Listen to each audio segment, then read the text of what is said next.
Lettre d'une Péruvienne de Françoise de Graffigny, édition de Martine Reid. Lettre 9. Que les jours sont longs quand on les compte, mon cher Asa.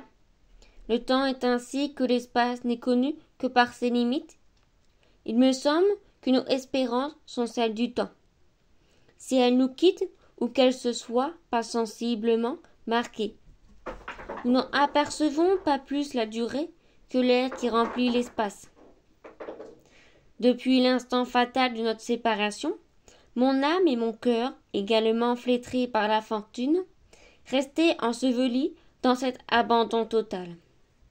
Horreur de la nature, image du néant, les jours s'écoulaient sans que je prisse garde. Aucun espoir ne fixait mon attention sur leur longueur. À présent que l'espérance en marque tous les instants, leur durée me paraît infinie, et ce qui me surprend davantage, c'est qu'en recouvrant la tranquillité de mon esprit, je retrouva en même temps la facilité de penser. Depuis que mon imagination est couverte à la joie, une foule de pensées qui s'y présentent l'occupent jusqu'à la fatiguer. Des projets de plaisir et de bonheur qui succèdent alternativement, les idées nouvelles y sont reçues avec facilité. Celles mêmes dont je ne m'étais point aperçu s'y retracent sans les chercher. Depuis 2 jours, j'entends plusieurs mots de la langue du Cossique que je ne croyais pas savoir. Ce ne sont encore que des termes qui s'appliquent aux objets. Ils n'expriment point mes pensées et ne me font point entendre celles des autres. Cependant, ils me fournissent déjà quelques éclaircissements qui m'étaient nécessaires. Je sais que le nom du kaki est d'Ederville, celui de notre maison flottante, vaisseau, et celui de la terre où nous allons, France. Ce dernier m'a d'abord effrayé. Je ne me souviens pas d'avoir entendu nommer ainsi aucune contrée de ton royaume. Mais faisant réflexion au nombre infini de celles qui le composent, dont les noms me sont échappés, ce mouvement de crainte s'est bientôt évanoui. Pouvait-il subsister longtemps avec la solide confiance que me donne sans cesse la vue du soleil? Non, mon cher Asa. Cet astre divin n'éclaire que ses enfants. Le seul doute me rendrait criminel. Je vais rentrer sous ton empire. Je touche au moment de te voir. Je cours à mon bonheur. Au milieu des transports de ma joie, la reconnaissance me prépare un plaisir délicieux. Tu combleras l'honneur de la richesse, le classique, bienfaisant, qui nous rendra l'un à l'autre. Il portera dans sa province le souvenir de Zilia. La récompense de sa vertu le rendra plus vertueux encore, et son bonheur fera ta gloire. Rien ne peut se comparer, mon cher Asa, aux bontés qu'il a pour moi. Loin de me traiter en esclave, et semble être le mien. J'éprouve à présent autant de complaisance de sa part que j'en éprouvais de contradiction durant ma maladie.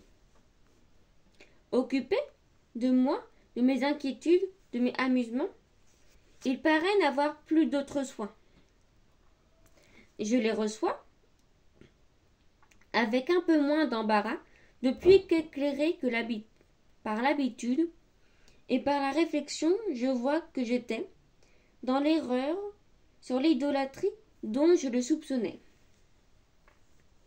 Ce n'est pas qu'il me répète souvent à peu près les mêmes démonstrations que je prenais pour un culte, mais le ton, l'air et la forme qu'il y emploie me persuadent que ce n'est qu'un jeu à l'usage de sa nation. Il commence par me faire prononcer distinctement des mots de sa langue. Il sait bien que les dieux me parlent point. Dès que je répète après lui, oui, je vous aime, ou bien je vous promets d'être à vous. La joie se répand sur son visage. Il me baise la main, avec transport et avec un air de gaieté, tout contraire au sérieux qu'il accompagne l'adoration de la divinité. Tranquille sur sa religion, je ne le suis pas entièrement sur le pays d'où il tire son origine. Son langage et ses habillements sont si différents des nôtres que souvent ma confiance en est ébranlée. De fâcheuses réflexions couvrent quelquefois de nuages ma plus chère espérance.